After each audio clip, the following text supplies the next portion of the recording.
welcome to MapleWoodian.com podcast. We have on the phone Matt Katz. How you doing, Matt? Doing great. Thanks for having me, Joe. Oh, thanks for chatting with us. You're on a great book tour. The book, of course, American Governor, Chris Christie's Bridge to Redemption. It's out and about. You will be at Words Bookstore in Maplewood Village on Thursday. That's upcoming January 28th, 7:30. And you're getting a lot of great attention. And first of all, obviously the subtitle, Bridge to Redemption, is a little dig at the Bridgegate scandal, which is probably appropriate. And, of course, it was being excerpted in New Jersey Monthly this month, in the February issue. But that excerpt, and a lot of it, goes into kind of the behind-the-scenes when the Bridgegate scandal broke a few years ago. What do you think the book brings, and what did you want to bring out about that issue and that scandal that maybe people don't know about or don't know enough about? Yeah, primarily I wanted to try to put everything together. I mean, there was a lot happened there, and we found out things in dribs and drabs. Right. And what I tried to do, I actually reverted to present tense for that section. Yes, it's very moves very well, very gripping. Thank you, appreciate it. Because I was trying to say that while there's police officers moving cones that trigger a traffic jam that leads to, endless stories of people being late to work and missing their dialysis appointments, and kindergartners on the school bus trying to get to the first day of school because the first day of this 5-day traffic jam was on the first day of school. Right. There's people just who have to go to the bathroom. There's taxi drivers that lose a week's wages. And then there were, of course, ambulance drivers who were having to hop out of their vehicles and run to the scene of incidents because they couldn't drive there because of the gridlock. And I wanted to show that concurrently with what was happening with the person we now know was partially, in part, responsible for this because he's pleaded guilty. That's David Wildstein. I mean, he at one point is at a diner in Fort Lee talking politics while this is happening.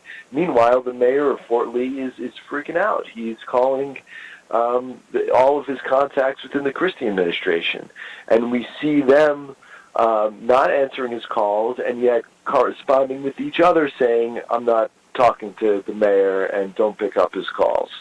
So it only in a book where you can really or I guess in a movie. Where you and this may be a movie. When's the movie coming, right? I mean, yeah, I got to figure out who played me first. I guess make sure it's okay. Make sure it's not too embarrassing.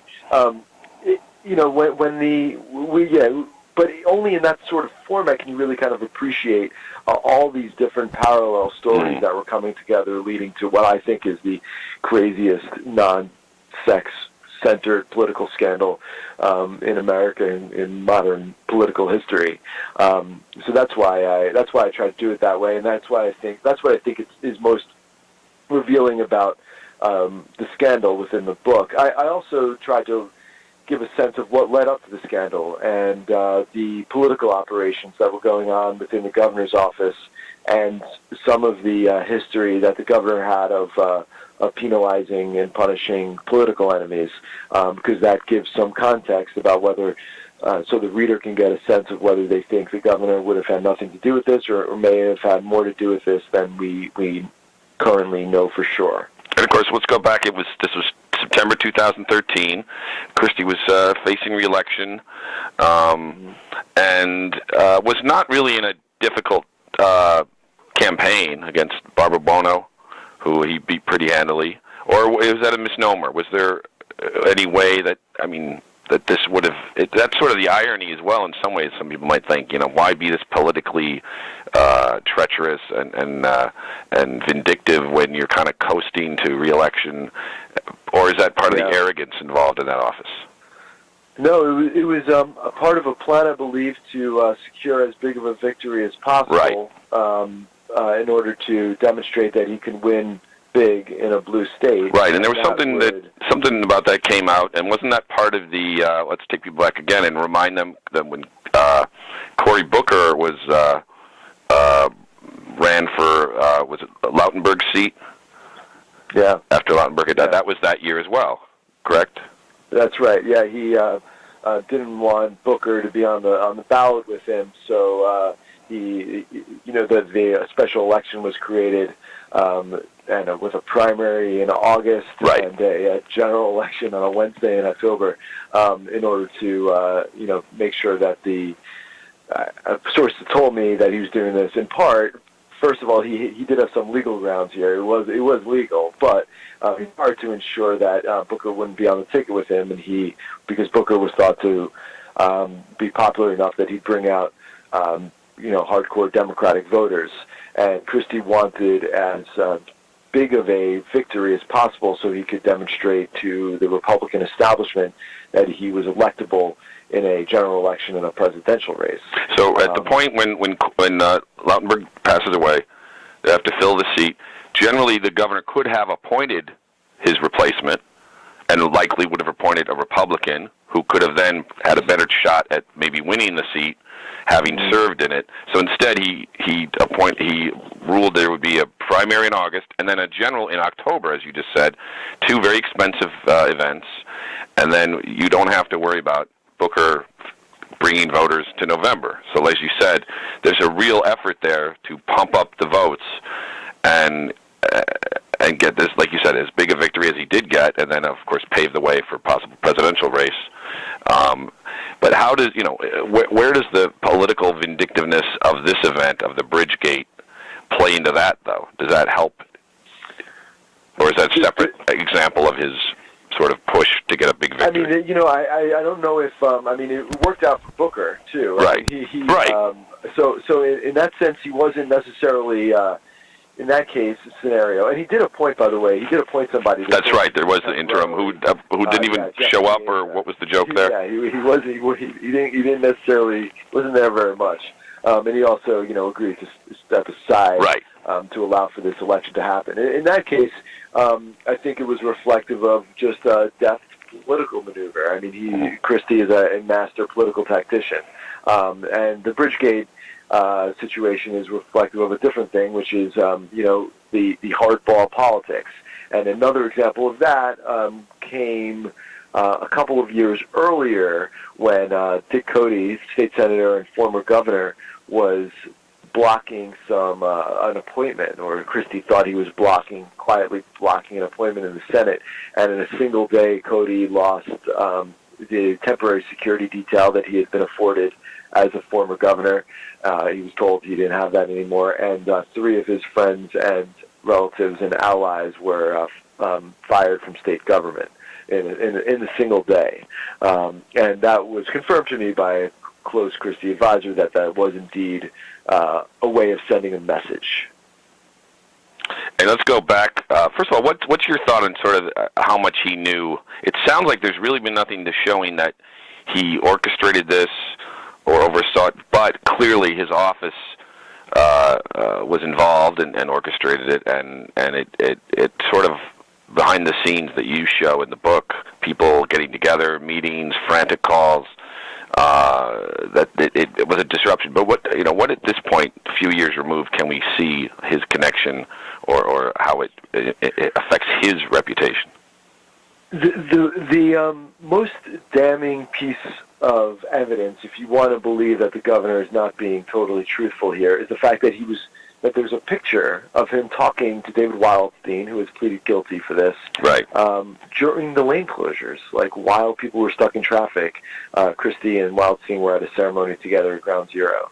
Now that's somewhat circumstantial. I mean, they would both have been at such a ceremony. Christie's the governor, Wildstein was a Port Authority official.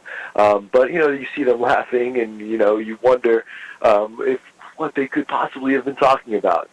So that's like an enticing piece of evidence that still lingers out there if you want to question the governor's involvement with all of this.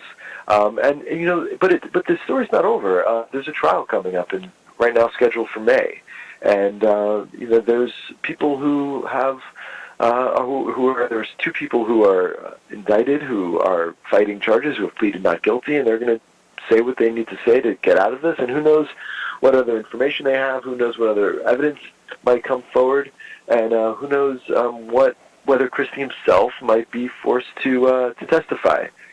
And that will, of course, bring things up as the primaries continue. Now, he's not doing great, but he has had some recent surges in New Hampshire. He got a big endorsement up there with the Manchester Union Leader, which is a big paper, obviously, but the polls are still not great for him. What do you think is the long-term impact this might have, or is his campaign still so down in the polls that it really won't matter what Bridgegate does to him? I don't think Bridgegate. I think Bridgegate's done damage to him. Yeah. I think right now that is not did damage to the telling it like it is reputation for sure. I think that was the big loss there. I think what he's right now that is not his immediate issue. It doesn't come up every day at his town hall meetings in New Hampshire or Iowa. It's once in a while somebody will bring it up. I think his major. I think it's somewhat surmountable, but he needs to win big in New Hampshire, and that doesn't mean first place, doesn't even mean second place. Sure. He needs to beat the governors in New Hampshire. That means he needs to beat Kasich and Jeb. And if he does that, then he lives to fight another day. And he's going to continue to have to, face Bridgegate questions. He actually starting to bring it up now as an example of a challenge he dealt with. He brings it up.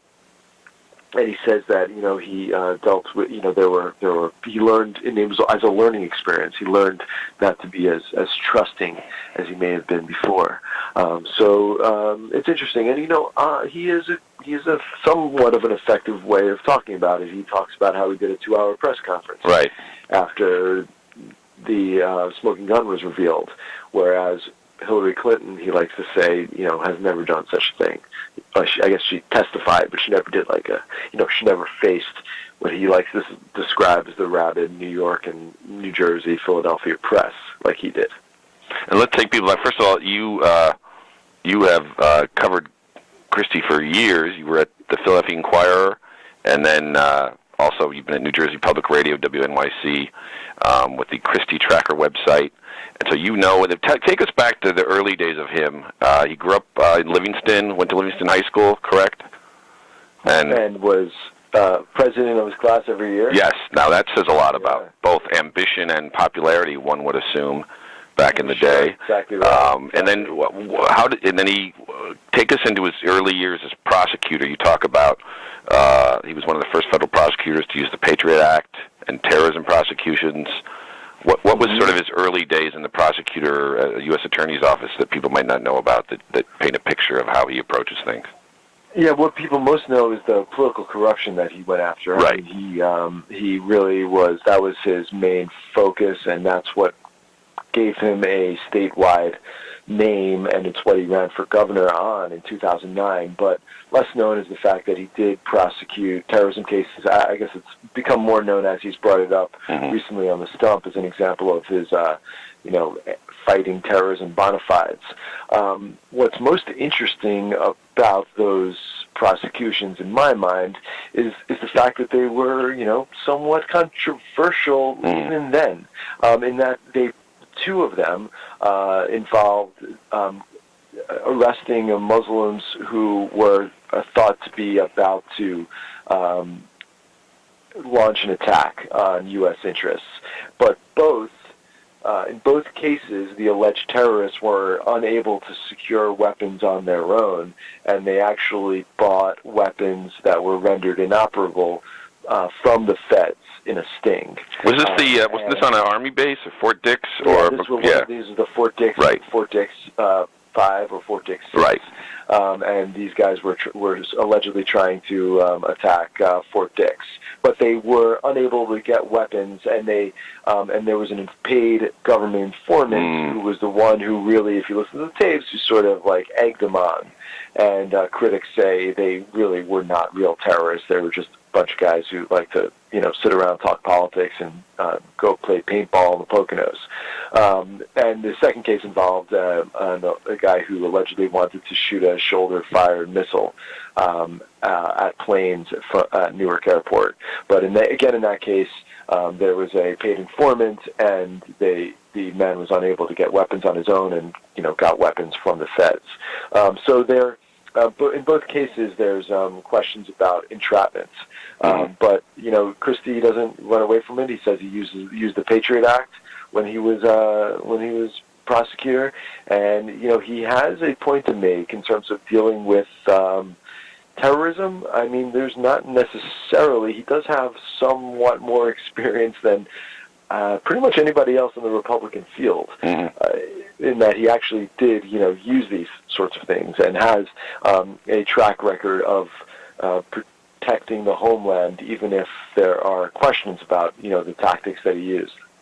Now, and of course, Superstorm Sandy was another moment where he got a kind of a dual image. On the one hand, it was the famous scenes with Obama, where he welcomed Obama, who was there to support. And I think a lot of people gave him credit at the time for being somewhat nonpartisan and, basically praising Obama for being there, hugging him, or whatever the version of the hug you want to take.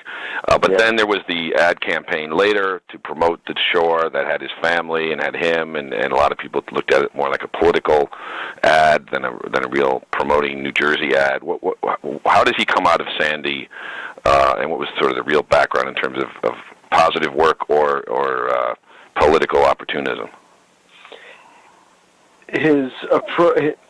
The immediate aftermath of Sandy is certainly looked at more positively than the long-term recovery. I mean, the fact that he was down the shore right after Sandy, hugging victims, the fact that it was a few days before a presidential election, and he went on Fox News and said he didn't give a damn about electoral politics, and Obama was doing an excellent job by the people of the state, was a remarkable display of leadership. The long-term recovery was stymied by bureaucratic mishaps, a lack of transparency, and endless delays for many residents who were trying to rebuild their homes. And delays that are still going on. Still going on. Yeah. And in terms, first of all, did he cooperate with you at all on this, or did you try to get? You did get some interviews, right? That's kind of interesting. Yeah, I got 2 interviews for the book. Yeah. How'd you land that? Given it's a very critical book in many ways. I mean, I don't know. I tried to hustle as much as possible. I mean, I've been covering him for a few years. I gave him a heads up when the book happened and made a very early request from the get-go.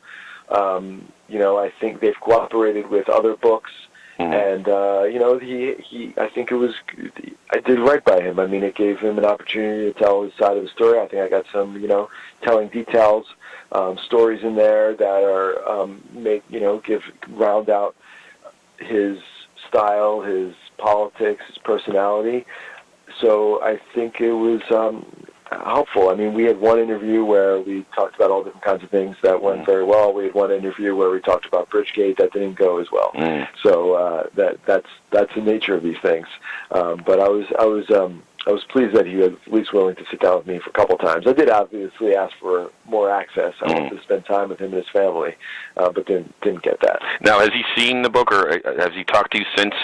Basically, the highlights have come out. I haven't seen him. I sent a copy to him.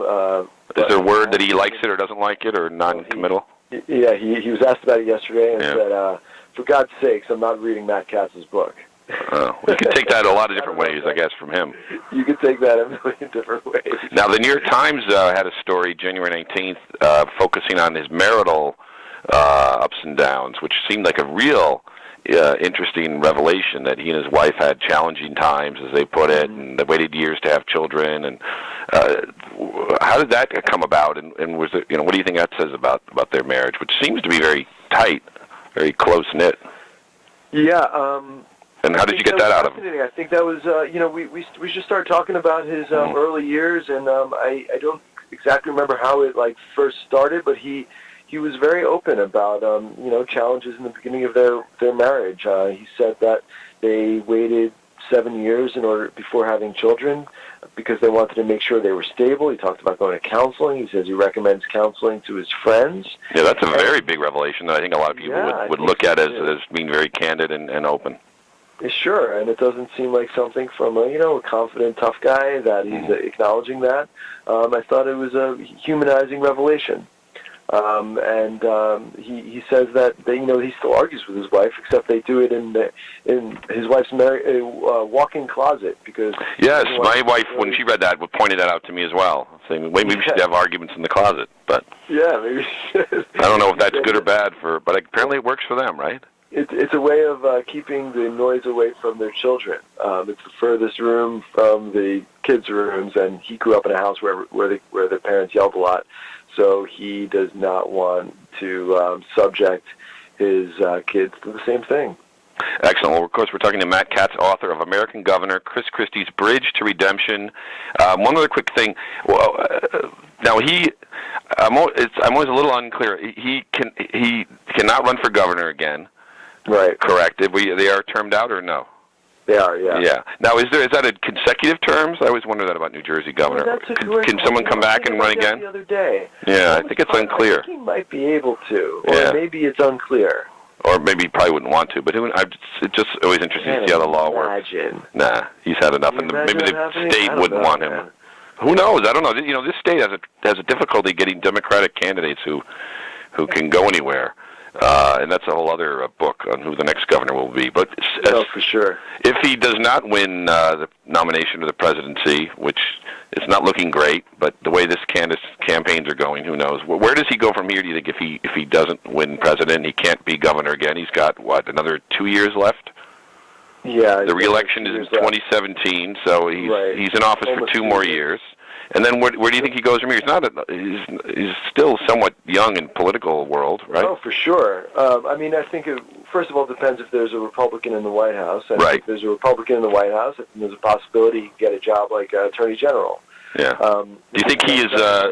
You think he's VP material, or would want to be if depending on who's nominated? I really can't see a scenario where he would be VP. I guess it's plausible, but I can't imagine which of these candidates would, whom he would compliment in that way. But I do think Attorney General is a more likely job and something that he'd want to do. And then, the other options would be to kind of go into the private sector, maybe TV, political consulting, lobbying, lawyering, make some money, and then try again in 2020 if there's a Democrat in the White House. Plenty of money to be made and future political opportunities, I'm sure. For sure. Excellent. Well, thank you, Matt Katz, for speaking with us. Again, you'll be at Words Bookstore in Maplewood Village on Thursday, 7:30 p.m. Come out, see the book, talk, get it signed, listen to what Matt has to say on American Governor Chris Christie's Bridge to Redemption, and then you can see how he does in the primaries. Awesome. Hey, I appreciate it. Thank you very much, sir. Be well. All right, you as well.